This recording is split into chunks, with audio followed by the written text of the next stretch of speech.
Hi friends, today வந்து நம்ம மாடி தோட்டத்தில் வந்து என்ன பிளான்ட்னா வந்து பார்த்திங்கன்னா ஒலாந்தர செடி தான். அதை வந்து நாங்கள் வந்து ஈவினிங் டைமில் வந்து ஹார்வெஸ்ட் பண்ணுவோம். டெய்லி வந்து ஒரு பவுல் ஃபுல்லாக வந்து பூக்கும். அதே வந்து வீட்டுக்கு தேவையானது இதிலே பறிச்சுப்போம். அண்ட் வந்து சாமிக்கும் போடவும் யூஸ் பண்ணிப்போம்.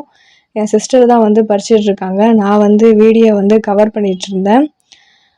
டெய்லி வந்து இந்த போல் வந்து ஃப்ளவர்லாம் வந்து பறிப்போம் ஈவினிங் ஆச்சுன்னா. அண்ட் வந்து இந்த வீடியோவில் வந்து நான் வந்து ட்ராகன் பிளான்ட்டோடைய அப்டேட் போட்டிருப்பேன். இது வந்து மீஷோவில் வந்து வாங்கி வச்சேன். இதே போல் வந்து 3 பிளான்ட்டு, அதில் வந்து எல்லோ அண்டு ஒயிட்டு பிங்க் வந்து ஃப்ரூட் இருக்கிற போல் வந்து 3 பிளான்ட்டு அப்படின்னு சொல்லி கொடுத்துருந்தாங்க. அதுதான் வந்து ஒரு தொட்டியில் வச்சுருந்தோம். இது வந்து பக்கெட்டில் வந்து வச்சுருக்கோம். இப்போ இந்த பிளான்ட் வந்து வச்சு வந்து 2 மந்த் ஆச்சு. இவ்வளோ தான் வந்து இன்க்ரீஸ் ஆகிருக்கு. ட்ராகன் பிளான்ட் வந்து நல்லா க்ரோத் பண்ணுறதுக்கு எதாவது டிப் இருந்தால் சொல்லுங்கள். இது வந்து இன்னும் இந்த அளவுக்கு வந்து க்ரோத் ஆகணும். இந்த அளவுக்கு க்ரோத் ஆகி ஃப்ரூட் வந்ததும் வந்து இதோட அப்டேட் வந்து உங்களுக்காக வந்து நான் போடுவேன்.